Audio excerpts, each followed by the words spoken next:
أعوذ بالله من الشيطان الرجيم بسم الله الرحمن الرحيم ويسألونك عن ذي القرنين قل سأتلو عليكم منه ذكرا إنا مكنا له في الأرض وآتيناه من كل شيء سببا فأتبع سببا صدق الله العظيم. یہ سورۃ الکہف کی 83 نمبر کی آیت کریمہ ہے.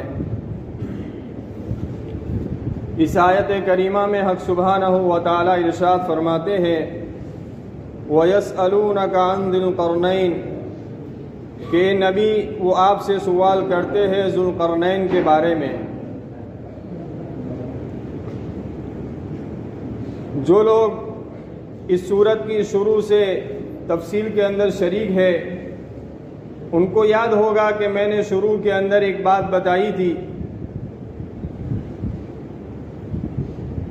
کہ مکہ کے کفار اور مکہ کے کافر جو بالکل جاہل اور ان پڑھ قسم کے لوگ تھے، پڑھے ہوئے نہیں تھے، جب حضرت نبی کریم صلی اللہ علیہ وسلم نے نبوت کا دعویٰ کیا تو ان جاہل اور ان پڑھوں نے یہ سوچا کہ اس نبی کے ہونے اور نہ ہونے کا امتحان لیا جاوے، ان کی پریکشا لی جاوے کہ یہ نبی ہے کہ نہیں ہے.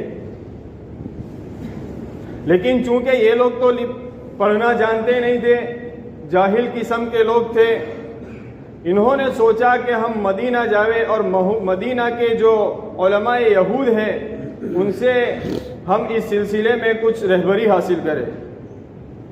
چنانچہ مکہ کے کفار مدینہ میں گئے اور علماء یہود سے انہوں نے اس سلسلے میں رہبری تلاش کی اور رہبری چاہی کہ اس طرح ہمارے یہاں ایک آدمی نے نبی ہونے کا دعویٰ کیا ہے، اب ہم اس آدمی کا پریکشا اور امتحان لینا چاہتے ہیں، آپ ہماری رہبری کریں. تو ان علماء یہود نے ان سے یہ کہا ٹھیک ہے چلو تم آئے ہو تو سنو، تم اس آدمی سے 3 سوال کرو، اگر وہ ان تینوں سوال کے جواب دے دیتے ہیں تو سمجھ لو کہ وہ نبی ہے، اور اگر وہ سوال کے جواب نہیں دے پا رہے ہیں تو سمجھ لینا کہ یہ نبی نہیں ہے، یہ جھوٹا دعویٰ کر رہا ہے. تمہارا امتحان بھی ہو جائے گا، ان کا امتحان بھی ہو جائے گا، اور تم کو نبی ہونا نہ ہونا معلوم بھی ہو جائے گا. تو ان علماء یہود نے ان کو 3 سوال سکھائے، 3 سوال بتلائے. ایک تو تم ان سے یہ سوال کرو ان 7 نوجوانوں کے بارے میں جو لاپتہ اور گم ہو گئے تھے، یعنی اصحاب کہف کے سلسلے میں جن کی تفصیل گزر چکی ہے. اور دوسرا سوال ان سے روح کے متعلق کرو. اور تیسرا سوال ان کو اس آدمی کے بارے میں کرو جس نے پوری دنیا کا سفر کیا ہے، مشرق و مغرب کے اوپر حکومت کی ہے، یعنی حضرت ذوالقرنین جس کا قصہ یہاں شروع ہو رہا ہے. یہ 3 سوال کرو، اگر وہ ان تینوں سوال کے جواب دے دے تو سمجھ لینا کہ یہ نبی ہے. اور یہودی جو علماء تھے وہ بہت ہوشیار تھے، پڑھے ہوئے تھے، ان کو معلوم تھا کہ ذوالقرنین کی تاریخ قریب گم ہو چکی ہے، کسی کو معلوم نہیں ہے ذوالقرنین کے بارے میں. اگر واقعتاً یہ نبی ہوں گے تو وحی کے ذریعے حضرت ذوالقرنین کا قصہ آپ کو بیان کر دیں گے، اس لیے آپ ان سے ذوالقرنین کے بارے میں بھی سوال کرو. چنانچہ نبی کریم صلی اللہ علیہ وسلم کا ان لوگوں کو حضرت ذوالقرنین کے بارے میں اور ان کے متعلق بیان کرنا یہ نبی کریم صلی اللہ علیہ وسلم کے نبوت کی کھلی ہوئی دلیل ہے. چنانچہ یہ لوگ یہ 3 سوال لے کر حضرت نبی کریم صلی اللہ علیہ وسلم کی خدمت میں حاضر ہوئے. نبی کریم صلی اللہ علیہ وسلم سے سوال کیے. نبی کریم صلی اللہ علیہ وسلم نے ان تینوں کے تفصیل کے ساتھ جواب بتلائے. انہی میں سے یہ حضرت ذوالقرنین کا بھی قصہ ہے. اسی کے متعلق حق سبحانہ و تعالیٰ یوں ارشاد فرما رہے ہیں کہ وہ آپ سے سوال کرتے ہیں ذوالقرنین کے بارے میں. یہاں آپ ذوالقرنین کے متعلق بھی کچھ معلومات حاصل کر لے کہ ذو یہ الگ لفظ ہے اور القرنین یہ الگ لفظ ہے، 2 لفظ ہے. ذو جیسے کہ ہماری اصطلاح کے اندر بولتے ہیں یہ مکان والا ہے، یہ دکان والا ہے، یہ گھر والا ہے. تو یہ جو والا ہے اس کو عربی زبان کے اندر ذو کہتے ہیں. ذو القرن اور قرنین عربی زبان ایک ایسی زبان ہے جس کی یہ خصوصیت ہے کہ اس زبان کے اندر تثنیہ کا بھی صیغہ آتا ہے. دنیا کی کسی بھی لینگویج کسی بھی زبان کے اندر تثنیہ کا صیغہ نہیں آتا 2 کے لیے. اگر آپ گجراتی کے اندر آپ کو گجراتی کے اندر ایک وچن بہو وچن ملے گا، لیکن اس کے درمیان جو ہے اس کا وچن نہیں ملے گا آپ کو. اگر آپ کے پاس ایک گاڑی ہے تو آپ یہ کہہ سکتے ہیں کہ میرے پاس گاڑی ہے، سامنے والا سمجھ جائے گا اس کا کہنے کا مطلب یہ ہے کہ میرے پاس ایک گاڑی ہے. اور کسی کے پاس بہت ساری گاڑیاں ہو تو وہ یوں کہے میرے پاس بہت سی گاڑیاں ہیں، تو سامنے والا سمجھ جائے گا کہ اس کے پاس بہت گاڑیاں ہیں. لیکن اگر 2 گاڑی بولنا ہو تو آپ کو 2 کا لفظ استعمال کرنا پڑے گا کہ میرے پاس 2 گاڑی ہے. عربی زبان ایک ایسی زبان ہے جس کے اندر ایک وچن بہو وچن اور درمیانی جو چیز ہے اس کا بھی صیغہ آتا ہے. اور یہاں یہی استعمال ہوا ہے. قرنین یعنی 2 سینگ. قرن کا معنی ہوتا ہے سینگ کے، اور قرنین یعنی 2 سینگ. اب یہ پورا نام پڑ گیا ذوالقرنین. اب اس حضرت ذوالقرنین کو ذوالقرنین کیوں کہا جاتا ہے؟ تو اس سلسلے کے اندر مفسرین نے بہت سارے مختلف اقوال بیان فرمائے ہیں. بعضوں نے کہا ہے کہ ان کے سر کے اوپر سینگ کی طرح نشانات تھے، اس وجہ سے ان کو ذوالقرنین کہا جاتا ہے. بعضوں نے کہا ہے کہ انہوں نے مشرق اور مغرب کی حکومت کی ہے اس لیے ان کو ذوالقرنین کہا جاتا ہے. بعض نے کہا ہے کہ ان کے سر کے اوپر 2 چوٹیاں تھی، بالوں کی چوٹیاں تھی، اس وجہ سے ان کو ذوالقرنین کہا جاتا ہے.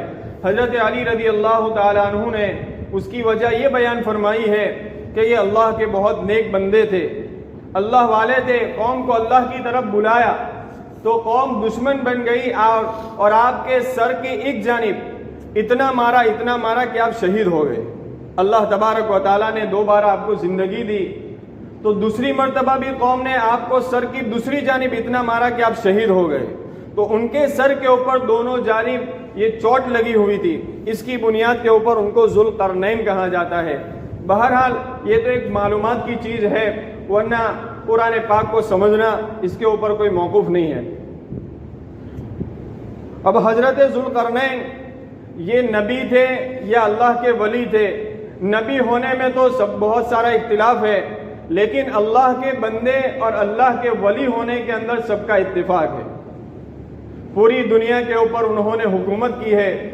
دنیا کی تاریخ میں 4 بادشاہ ایسے گزرے ہیں جنہوں نے پوری دنیا کے اوپر حکومت کی ہے.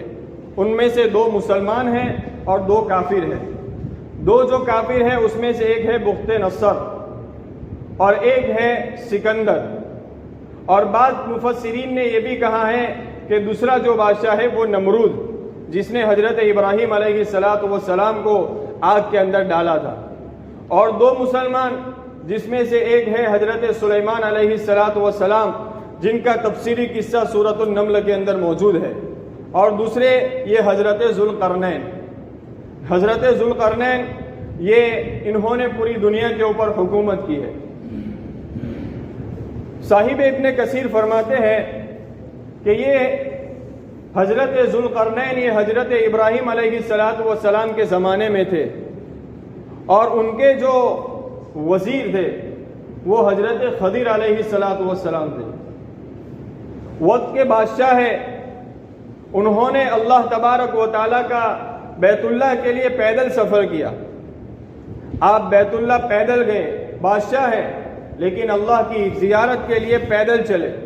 حضرت ابراہیم علیہ السلام کو جب معلوم ہوا کہ حضرت ذوالقرنین تشریف لا رہے ہیں تو آپ مکہ کے باہر آئے اور آپ نے ان کا استقبال کیا، ان کے لیے دعائیں کی، کچھ وصیتیں بھی کی، کچھ نصیحتیں بھی کی، اور حضرت ذوالقرنین اور حضرت ابراہیم علیہ السلام دونوں نے مل کر اللہ کے گھر کا طواف کیا۔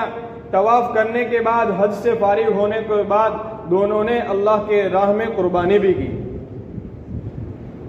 یہ اللہ کے بہت نیک بندے ہیں اور انہوں نے پوری دنیا کے اوپر حکومت کی ہے۔ حق سبحانہ و تعالی انہی کا قصہ یہاں پر بیان فرما رہے ہیں، وَيَسْأَلُونَكَ عَنْ ذِي الْقَرْنَيْنِ، کہ وہ آپ سے سوال کرتے ہیں ذوالقرنین کے بارے میں۔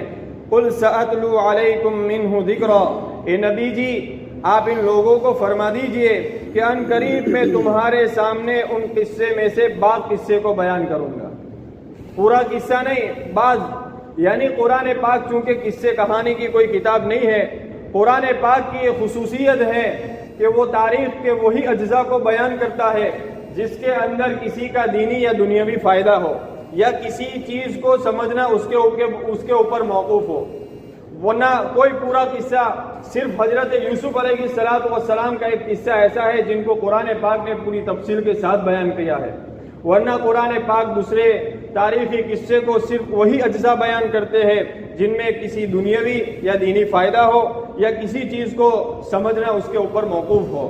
حضرت نبی کریم صلی اللہ علیہ وسلم کو اللہ تبارک و تعالیٰ نے یہی تعلیم دی کہ آپ ان کو کہہ دیجئے کہ ان قریب میں تمہارے سامنے اس قسمے سے بعض قصے کو، یعنی جو ضروری چیزیں ہیں اس کو میں بیان کروں گا۔ اِنَّا مَكَّنَّا لَهُ فِي الْأَرْضِ وَآتَيْنَاهُ مِن كُلِّ شَيْءٍ سَبَبًا، بے شک ہم نے اس کو یعنی حضرت ذوالقرنین کو پوری زمین کے اوپر حکومت عطا فرمائی تھی۔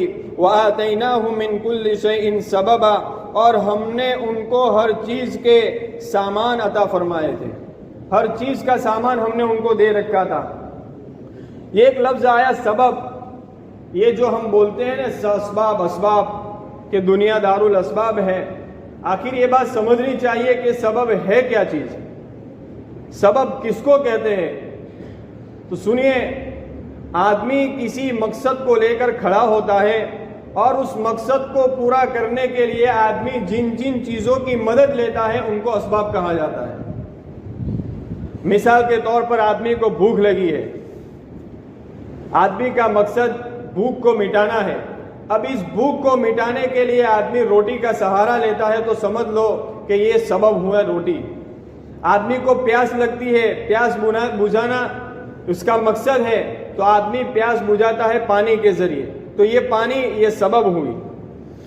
تو آدمی جس مقصد کو پورا کرنے کے لیے جن جن چیزوں کی مدد لیتا ہے اس کو سبب کہا جاتا ہے۔